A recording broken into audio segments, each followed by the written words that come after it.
ఎన్టీఆర్ వారి సోదరులు నందమూరి త్రివిక్రమరావు రామలక్ష్మణులకు ప్రతిరూపాలు.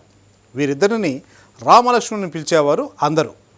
అన్న ఎన్టీఆర్ క్షేమం కోసం తమ్ముడు త్రివిక్రమరావు పరితపించేవారు.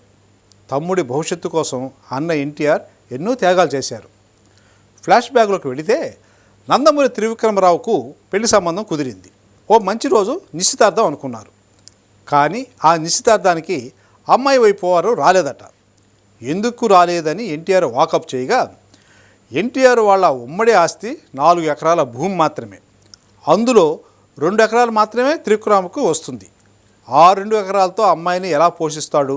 కాబట్టి మేము పిల్లను ఇవ్వం అని అమ్మాయి వైపు వారు అన్నారట. దానికి ఎన్టీఆర్ తన వాటా 2 ఎకరాల పొలం కూడా తమ్ముడికి రాసిస్తాను అని చెప్పి పత్రాల మీద సంతకం పెట్టారట. ఆ తర్వాత తమ్ముడు పెళ్లి జరిగింది. తమ్ముడి కోసం తన ఆస్తిని కూడా త్యాగం చేసిన మహా వ్యక్తి ఎన్టీఆర్.